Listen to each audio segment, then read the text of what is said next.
Y'all, it looks like the streets are finally starting to figure out which celebrities were at Diddy's parties, and it looks like Rihanna might have been one of those celebrities fans are putting two or two together and saying that Rihanna's mentor Jay-Z might have allegedly passed her on to his bestie Diddy for freak-off. There have been a lot of talk about how Jay-Z and Rihanna allegedly had an inappropriate relationship back in the day, but the streets are saying that whatever happened between them went deeper than anyone could have thought. Oh, and remember the old publicist that spread rumors about her and Jay-Z? Well, he just spilled some crazy tea about how the head investigated Jay-Z for allegedly out women to Diddy. So was Rihanna a victim, or was she at the freak-offs of her own free? Well, let's break this down now. I don't know if you all know this, but there have been some reports over the years that Jay-Z allegedly trapped Rihanna from Barbados. If you all think about it, there are so many red flags surrounding how she came to be signed to Def Jam. For one, she had to leave her country, Barbados, for the US to perform for Jay-Z and Lowry. But the shady part about this is that she was only 16 at the time, and she came to the US. Def Jam was a big label at the time, and they could certainly afford another plane ticket for a trusted adult to accompany her. But they didn't do that when Rihanna arrived in the US. Jay-Z kept her in his office until 3:00 a.m., forcing her to sign a contract and threatening to throw her out of the window of his 16th-floor office. I was shaking literally. But the moment I walked into the office, the atmosphere was so warm and welcoming. You had to sing a cappella for him? Yes, I had to sing. I sang Hungry Play. I sang another Ballad album. Not playing. So then what did he say to you? He said something to you. Oh yes, he said, we don't sing songs here, we sing artists. And there was this little pause, and I was nervous. But then he said, and we're interested. And there was this sudden feel of relief. So then he said something about a window and a door. Oh, then he said, he said it whole word. I did a lot of work on you. He said, there are two ways to leave here, either through the door with the blue flame or through this window, and we're on the 29th floor. So you was like, where's the pen? Where's the paper? I'm signing. Yeah. Intimidating a 16-year-old in the middle of the night, yeah, that's a bad look, no matter how you try to frame it. And forcing her to sign a contract with threats, that's a whole another level of shady. To make things worse, there's still some question about whether Jay-Z even had the legal authority to make her sign in the first place. Remember, Rihanna was just 16.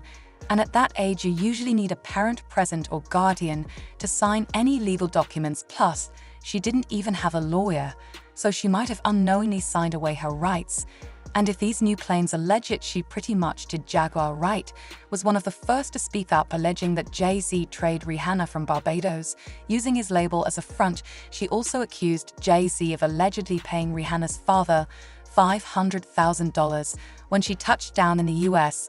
This situation is absolutely wild, but that $500,000 payout to Rihanna's father starts to make sense when you consider what Rihanna has shared about him. She's been open about how her dad was violent towards her and her mom hurting them multiple times. According to Jaguar, he allegedly sold Rihanna to Jay-Z. And that's wild to even think about. And speaking of Jaguar Wright, she didn't stop there. She also alleged that Jay-Z would make Rihanna perform certain favors for men at event. According to Jaguar, this might have even been one of the reasons behind Chris Brown's outburst against Rihanna back in 2009. This is wild, but there were also rumors at the time of Jay-Z and Rihanna having an affair.